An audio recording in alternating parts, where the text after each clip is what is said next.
صباح الفل عليكم يا حبايب قلبي. النهارده تعالوا نعمل بتنجان شويه محاشي كده.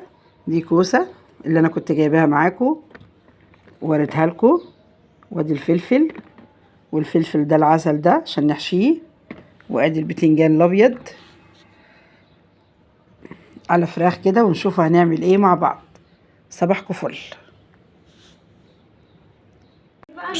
بصوا حبايبي، الخلطه اهي احنا عملناها ما وريتها لكوش عشان احنا عملناها مع بعض قبل كده كتير. ودول 3 ربط، 2 كزبره وواحد شبت، ما بحطش بقدونس. وده حبه خس، ورق خس كده هحشيهم لوحدهم. وده بتنجان وكوسه مقوره اهو الحاجه اهي.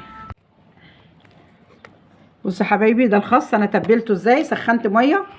سخنت ميه يا دوبك فارت وطفيت عليها، ونزلت ده وطلعته رخن مش مهري اهو.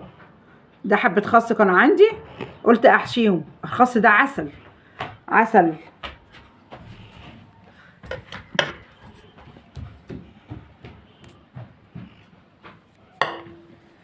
وادي حشيت اهو الكوسه والفلفل والبتنجان.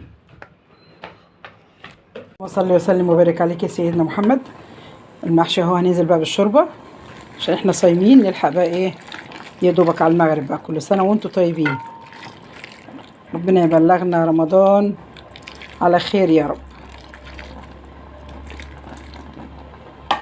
كده حلوه قوي. هي نصها اهي عشان هي فيها كوسه وبتنجان ايه، وبتنزل الكوسه بتنزل ميه، والبتنجان بينزل ميه، والفلفل كمان.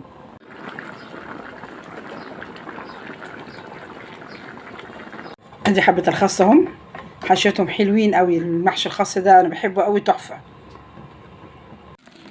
عملنا بتنجان مخلل اهو، والمحشي بتاعنا العسل اهو.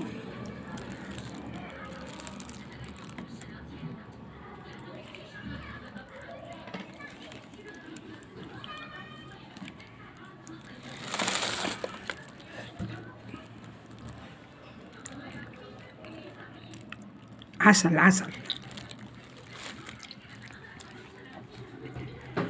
ده يومنا النهارده. ما تنسوش تعملوا لنا لايك وشير واشتراك في القناه.